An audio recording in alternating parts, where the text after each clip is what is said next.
My name is Laura Smith, and I'm a speech-language pathologist in Denver, Colorado. I currently have a private practice where I'm specializing in childhood motor speech disorders, specifically childhood apraxia of speech.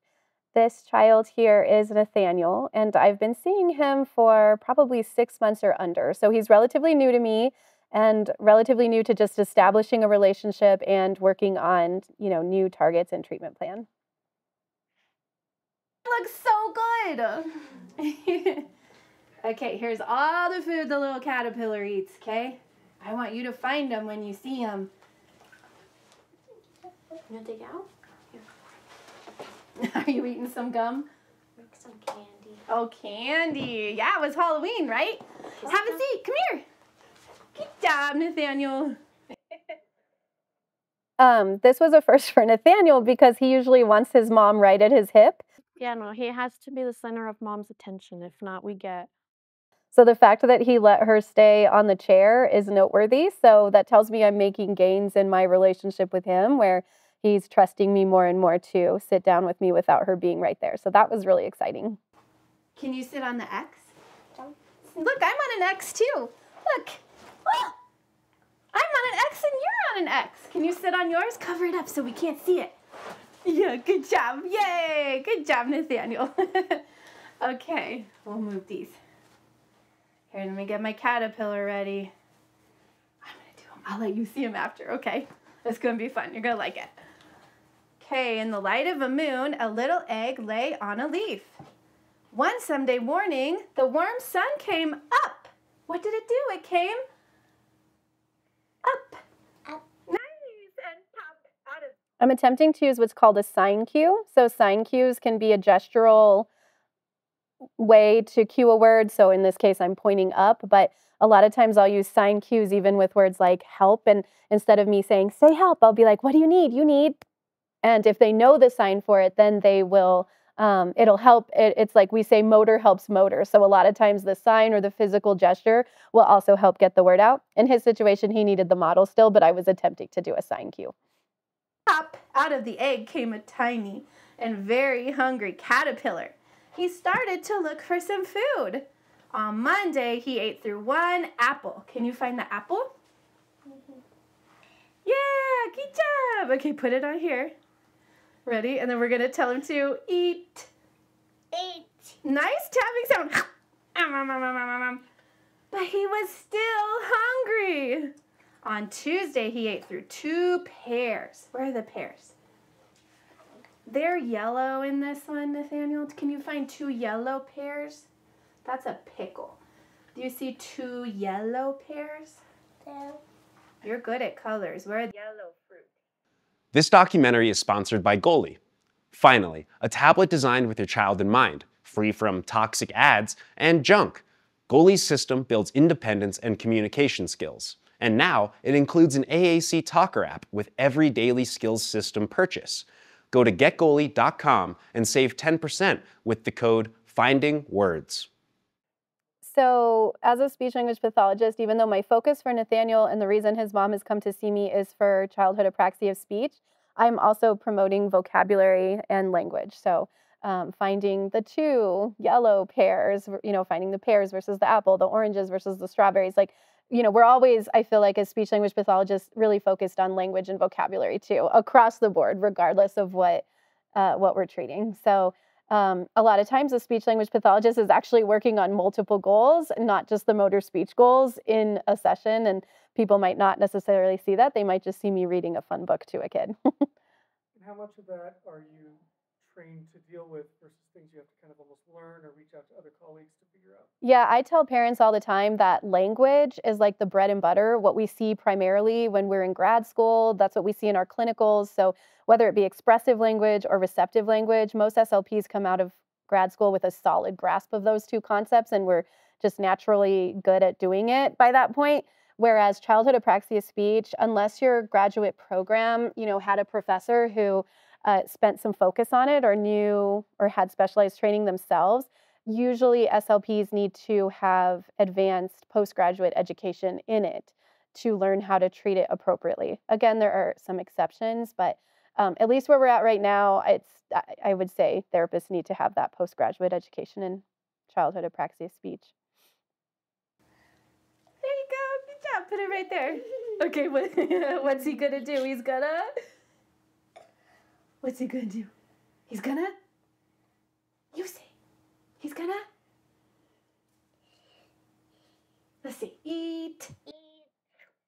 I'm just gonna point out what 2 things I'm trying here. So again, I'm trying to get an independent production minus my model because he is very good at just repeating after my model. So I attempted the pause technique, that didn't work.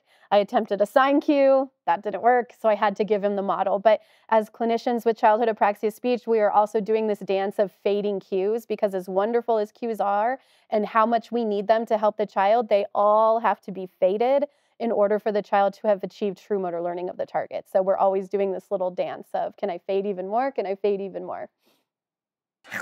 But he was still hungry. On Wednesday, he ate through 3 plums. Okay, these plums are purple in mine. Can you find the purple? Done. 3 purple plums. That's a cup. Ah, you got it. Good job. My favorite color, Nathaniel. What color is it? Purple. Good job. Purple. Let's try it again. Look at Laura. Look at Laura's mouth. Do it with me. Mommy. Do it with Laura. Watch. We say purple. Purple. Nice. Ready? What's he going to do? He's going to? Eat. I heard E. Get your tap. Eat. Eat. Yay, so there the pause technique worked, which is what I wanted, but because he didn't have a model, you saw that word go back to E instead of eat. And then easily with the model and the cue, we got the T back on. I know there's such fun stuff in here. I changed it up so you'd have a super fun time. But he was still hungry. On Thursday, he ate through 4 strawberries. You find the strawberries? Oh, you can. Keep looking. You got it. Those are oranges. That's watermelon. Kind of matches, but it's pink and these are red. Where are 4 red strawberries? There you go, Nathaniel. Good job. Okay. And what's he going to do? He's going to? Eat. Yeah, you got it. Yay, so that's exciting because I used a sign cue, I didn't give him a model, and he included the T on his own. So again, just playing this dance of how much can I pull away and he'll still be able to get accuracy of the target. But he was still hungry. On Friday, he ate through 5 oranges. Okay, where's the oranges? Good. Right there. Good talking. Okay, yep. He's going to eat your finger if you don't put him down. Okay, let's tell him to. Eat. Good, Nathaniel. But he was still hungry. Oh my goodness. Look at all this stuff. Can you match? All the food. Can we match them? I'll help you. You want to do all of them? Okay, who wants to do all of them? Can you tell Laura? Me. Me. Good. Not meat, just me. Means. Wait, Nathaniel, hold on. Look at Laura. Just say me. Me. Yeah. There you go. Okay, this is important what he just did here. So I was working on a VC EAT with him throughout this book. We're doing mass practice of EAT. The reason why in a treatment plan for apraxia, you have differing syllable shapes, meaning I have some words ending in a consonant, some words ending in a vowel, is because you can get what's called overgeneralization really easily. So if I was only working on one syllable shape or pattern, so if I was only working on CVC words or VC words, which are words that end in consonants, you might see what he just did and not even realize it as a therapist, that they will start adding a consonant to words that it doesn't belong, that they've been able to say correctly before. Me. Good. Not meat, just me. So he can say me. I know he can say me. This is not a word that is hard for him. So the fact that he said meat was like immediately only concerning in the sense that I have to catch it right away. And it lets me know that I have to make sure that I don't stick on that VC for much longer or that I change it up. Otherwise, he might generalize it to other words. So that's why I also didn't let it go. He said meat, then he said mean. Means. Because we've been working on and in. And so, yes, I drew his attention to make sure that we got me back and like, yes, that's how we do it. I'm curious too, with a successful session like this with Nathaniel, where you're getting some really good wins, how much do you notice that you have to work on it again afterwards when they come back? or how much do parents need to also work on it at home, just to make sure that the progress isn't lost? Yeah, it's so important that consistency with Apraxia sessions and practice, especially in the early stages, that consistency and frequency is so important because children are at risk for losing skills that they have acquired in the therapy session. So, this is still, there's not a great formula, there's not a one size fits all formula for how much practice a child needs or how much frequency. So many variables come into play, including some children won't let their parents practice with them. They'll say, "You're not my speech therapist." Most do by having them in the session. They realize we're all a team working together. So I don't run into that as much when I have parents in the session with me.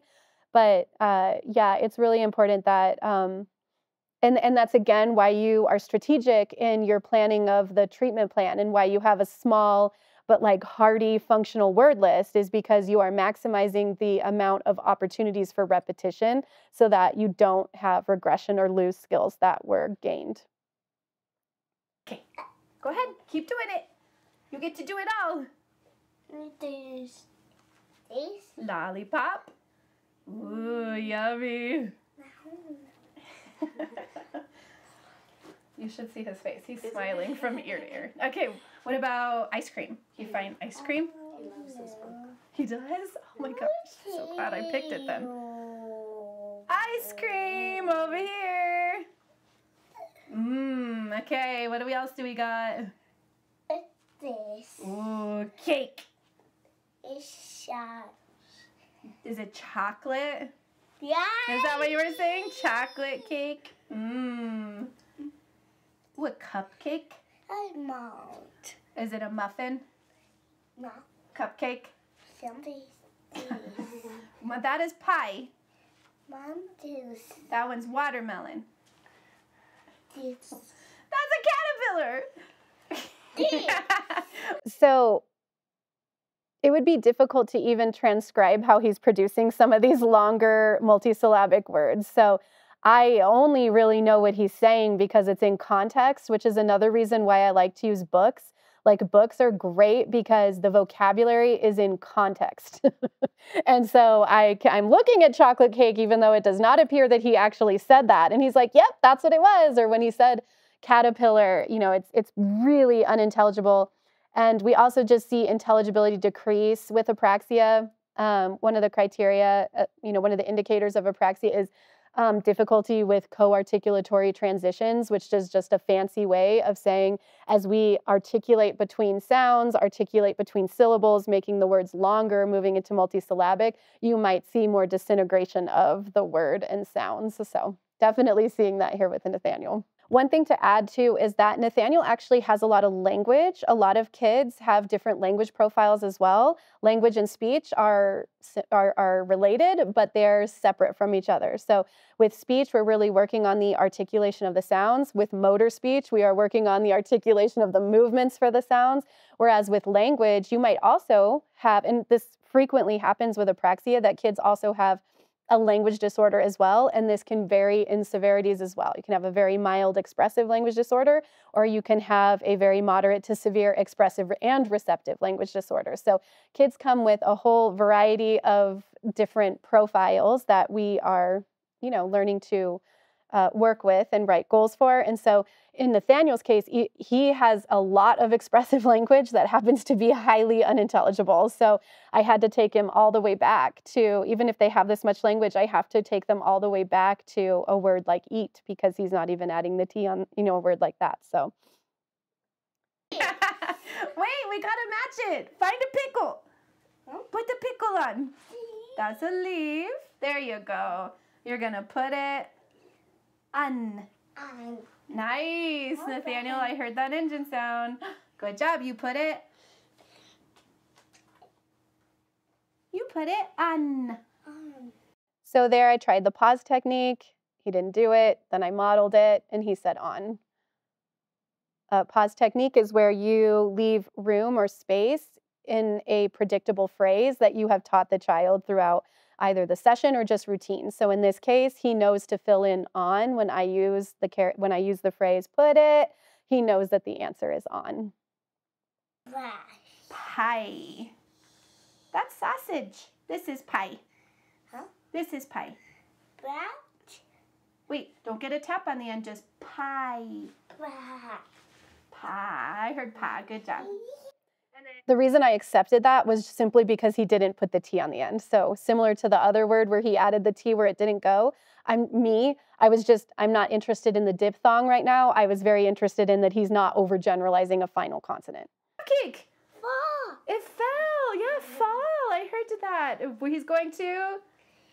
Yeah, so recasting is another technique that is not necessarily related to apraxia, but it's something we do for language. So he said fall instead of it fell. I wouldn't necessarily expect him to have a regular past tense here, but I recast it to be the appropriate model of the word. So like, yes, it fell, and then emphasize what would be the appropriate way to say that grammatic form. He's going to get you. He ate it all up. Okay. And then, can we tell me his tummy? Let's say hurt. Hurt. Ooh, that was good. Good job. Okay. The next day was Sunday again. The caterpillar ate through one nice green leaf. What's he going to do? Okay. What's he going to do? What's your word? Eat. and after that, he felt much better. Now he wasn't hungry anymore. And he wasn't a little caterpillar anymore. He's big, strong. Oh, strong. So this is another reason I love having a parent in the room. I thought he said big because the caterpillar is big. I would have not realized he said strong had it not, even though he did the arm movement. I don't know if I didn't see his arm movement or what, but mom immediately was like strong. And then I can immediately validate, yes, strong, strong. That's what you said. So another reason why I like parents in the room. He was a big, fat caterpillar. He built a cocoon. You want him to eat himself? Yeah. Eat himself? Okay, that's silly. You just want him to eat, don't you? What's the word we say? Eat. Yay! Oh my goodness, he ate a caterpillar! Okay, he stayed in for 2 weeks, nibbled a hole in the cocoon, pushed his way out. Fish. Nice. Oh, good job. I heard push out, but you said ought. Okay, so this activity that I'm doing next, I usually have one of these books for all of my kids with apraxia. It is a photo album type book that represents their target words, and it usually includes family members or favorite items that, relate to the child personally. And so it's another motivating way to get practice in with their words. Even if their words is something like eat, then I have mom show me, take a picture of them eating. And then we're like, what are you doing? We are going to, and practice their word that way. So I do this with all of them, and then I like to customize it with stickers that I know are of interest to the child. So Nathaniel is way into trucks, and so I got some truck stickers, and we put his family members in here, and that's what we're doing in this activity. Here, I can take it off too. Oh my heavens. Okay, there we go. You decide. Try to get these stickies off. Which one? Ouch. Pick a truck so then we could do your words. Jump. Oh, that's a good one. Okay, we're going to put that on your page, okay? You want to do it? Oh, you want it on your hand? Sure, I can put them on you too. Who's this? Dan. Is that Oh, He's trying to say Daniel. Can you tell me it's me? Me. Nice. There you go. You put it down on your hand. Who is that?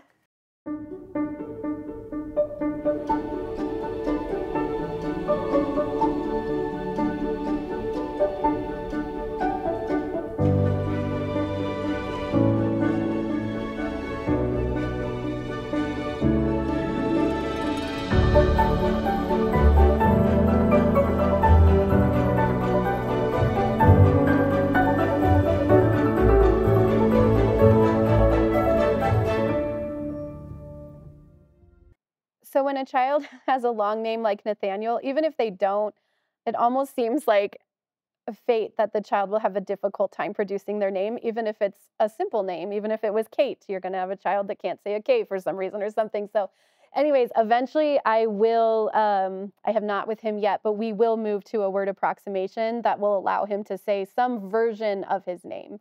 I just haven't come up with that yet. It sounds to me, watching this video back, that he said Dan or Dan. I might move there and see if we can get that first and then add on. So haven't done that yet, but it was great that he said that because I've never heard him try to say his name before. Mom. Good job. Can we try mommy? Mia. Watch Laura. Let's go. Mommy. Mia. I heard Mia. Let's go. Ma. Me. No, say ma. Me. Mom. Me. Mia. I'm hearing Mia. Did that start that? Spanish. Oh, Mia means my mommy. Cute. Oh, you're saying. There's so much going on here. So the reason I was concerned with Mia is kids with apraxia can retain what's called a schwa, an intrusive schwa, and this schwa is just the sound and can start showing up everywhere. You can have it at the end, where in what I thought he was doing here was saying me but you can get it at the end of words, like bed would be bedda, or cup would be cuppa, or it can be in the middle of blends. Instead of green, they might say green, and that schwa gets stuck there.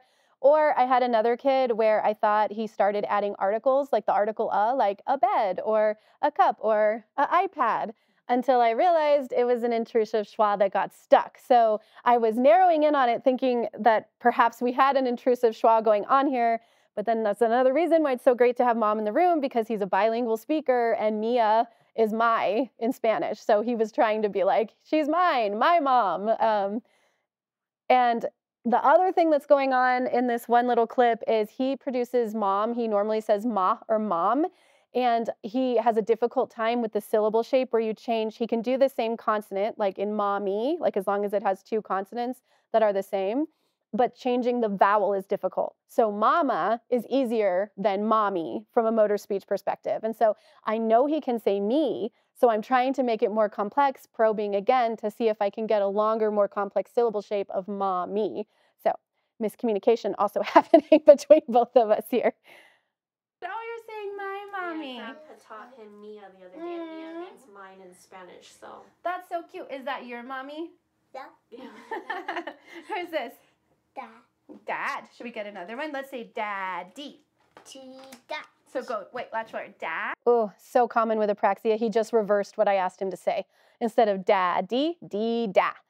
So perfect almost example of motor planning in action where, yeah, he's reversing it, and we'll see that a lot too.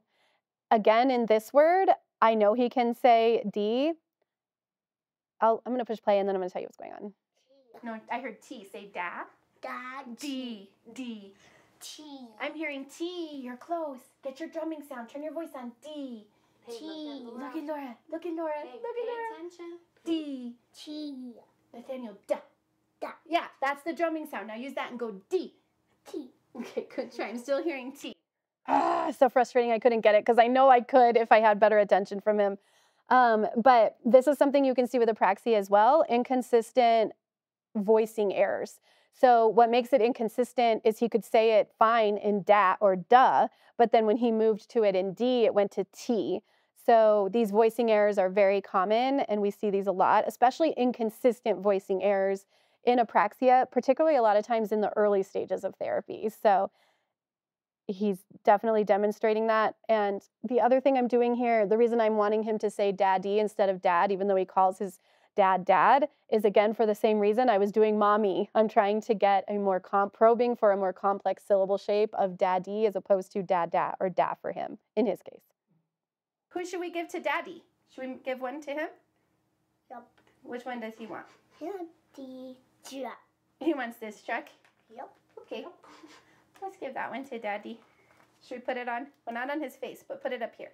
Shit. No, not on his face, you silly. Hash. And he's holding who? Tell me, me.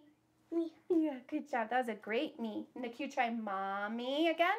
Mommy. Yay! Yay! So exciting. So there we didn't have miscommunication. I went off of him saying me. I knew he could do it. I knew he could say me, not Mia. And we got mommy. So that was exciting. Ah, there you go. Good job. We got it. Who is this? Cha. Is this Ramon? Oh, this one's bete. I put them in the wrong order now. You're good. Let's go. Pe. There. No, with popping lips. Pe. Look at Laura's mouth. Look at me, look at me. And then we're going to play this cool truck. We gotta do our words Ready? Let's go. Pe. There. No, watch Laura. Popping sound. Watch Laura's lips. Watch Laura's lips. Look at Laura. Pe. Chi. Watch Laura. Pe. There. Yes. Te. And then te. There. There you go. Put it together. Pe. Te. There. Okay, good try. I heard te. Te. So attention is something we can struggle with as SLPs. And I can just say again briefly that kids with apraxia have a difficult time with attention, particularly with eye contact a lot of times for two reasons. One is that it's anxiety provoking to have someone stare at you and to stare at them. But the other reason is it's really hard for them to think sometimes about the motor planning when they're being asked to stare directly in someone's eyes. So in this case, he's just distracted. And I can't rein him in no matter how many times I'm saying, look at me, look at me, look at me. And so had he looked at me, though, I think I would have been successful in getting the word. But especially since we got it broken up, I bet he could have put it together, but I just didn't have his attention. And sometimes we just have to let that go. I'm not going to say good job because I don't want to reinforce an incorrect production, but I am going to say I like how hard you were trying. I could tell you were really trying. And move on so he knows that, oh, he didn't say it right, because I don't want to reinforce him saying it wrong either. I have a question that kind of follows up with that, because you mentioned sort of like not saying good job when they do something incorrectly.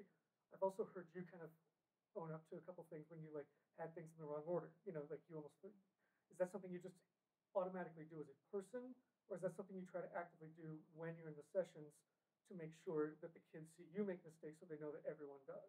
That's an interesting observation. I would say that now I don't realize I'm doing it, but I do remember earlier in my career, I have this thing where I get red if I'm embarrassed. I could probably make myself get red even right now if I think of something embarrassing. And so I would do it for kids and be like, I know, for like a sense of camaraderie. Like, I know that you're really like, basically that they feel conscious, like self-conscious of their speech. And so I would find something that they let them know I feel self-conscious about me getting red on demand or getting embarrassed. And they'd be like, whoa, like they couldn't believe that would happen. I'm like, yeah, well, it's embarrassing. I don't want to be turning red. But now I think that like I've done a lot of trainings and I give trainings on something called growth mindset. And growth mindset is all about we fail to go forward. So you fail forward, you accept failure as a way to move forward. And in fact, like people who have done great things in their lives have been willing to take a risk and fail. It's the people who fail who have ultimately been more successful. So I think probably just internally, I have internalized that message for me as well. And then to just also like let it be known that it's okay to make mistakes. And when they see you mess up, they think it's funny. And that's what we want, right? I don't want them to mess up and then feel self-conscious. I want them to mess up and it be okay, so. Whose bed is this? Mm. I heard Can you say Yes. mine? Ma. Mm. Me. You can say me. Who does it belong to? You say me. Whose bed is this? Say me. Me. Yeah, it is your bed. Good job. Where do we do in our bed? We go night night. Mom. Good job. Let's say go. Mom. There, I'll take that night. Okay. Whoa! Whose cars are these? Me. Good job. Here's Ramon. Start with ra. Ra. That. Ra. One more time. Ra. That. It's so hard with the R. Ra. And then Mon. No. Should we just call him Mon for right now? I'm probing on how to get this name in the most effective manner that I can. I have heard him say "wa" for "ruh" before, which is what I was trying to get, but he had this B in here, which sounds really weird, like bumone. Wamone is a more typical word approximation that children, when they're developing, would say. Like it'd be common for kids to call this particular name Wamone. Bumone, no. So I had to get rid of that. I'm like, nope, that's not going to work. Let's see if we can try moan. This documentary is sponsored by Goalie. Transform your child's daily routines with Goalie's daily skills system. Empower them to master self-care and independence. If you're a parent working on your kids' executive functioning challenges, discover a solution at getgoalie.com. Save 10% on your Goalie with code Finding Words. 1508.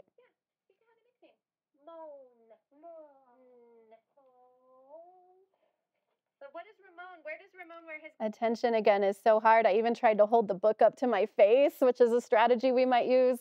Or I didn't do it in this session, but put stickers on your nose, like look at my mouth because it so helps when you're looking. But he had worked really hard at the initial half of this session. I'm sure he's getting tired. Kids who put in this type of work in speech therapy, it is really a lot of work and mental power for them. So I let it go just because I didn't think I was going to get the attention because I already knew that because of Pete, the one before. So I'm like, I know I'm not going to get this, so I let it go. That one is 1516. glasses? He wears them on. On. Yeah. Did you hear your engine sound? You just said it in on. Listen again. On. On. Yes, I want that sound in moan. Moan. Yes. Good job. I heard it there. Moan. Moan. Look. I said good job, I heard it there, but it was still broken up and I'm still not happy with it. So I'm probably not going to keep that as a target. I'll probably do something else and probe for something different next time. 1538. What color? Blah or blue? Yeah, again, louder. Blue. Not blah. Nathaniel, blue. Blue. Whose water bottle is this? So I normally wouldn't cue a word like blue because I have mentioned previously that L is a typically later developing sound, and a lot of kids have difficulty with L. The only reason I was here is because I've heard him say blue. So of course now he's saying blah, and so I was cueing it to be like, wait, like you've had this before, and then you could tell. Another common symptom of apraxia is consonant or vowel distortions. This is where we don't have a clear substitution of one sound for another. So a clear substitution that wouldn't be a consonant distortion might be saying T for key. It's very clear the child produced key, that K with a T. It's very clearly delineated. A lot of what you see Nathaniel doing is a lot of like these distortions. So like, bleh. Like it's not really a good B either. It's not really a good L. We know he's doing it, but this is a distortion of both of those sounds. So that's very common in kids with apraxia as well. So now I'm moving on and I'm going to probe for another word related to this same picture. 1555. Who's in it though? Look, it says Nathaniel. It's yours. Can you tell Laura it's mine? Mine. Yes, I heard it on that one. You got your. Yay! So there I got it in a CVC. Now I've been successful in getting a CVC in moan, and I've also been successful in getting a CVC syllable shape in mind. So that's exciting. It adds to the complexity of words and syllable shapes that he's now able to be stimulable for producing. So 1607. Engine sound on there, and I heard mine. Very good. I know that's so cool. You got blue on your shirt too. Who's this? I know. Blue shirt. That's actually what we were trying to get was an N. We're almost done now. We get to play trucks, okay? Yep. Who's this? You could call her what you call her. Is she Ma? No. Well, what do you call her? Are you starting to say grandma now? What do you think? Mom. Is she grandma? Dad? Yeah. Can you say grandma? Yeah. Okay, let's hear it. Go. Let's do say Gad. Gad. Dad. Ma. Ma. So I'm losing him totally. And continuing to push him would probably been an effort in futility. So I'm just going to move this activity along now.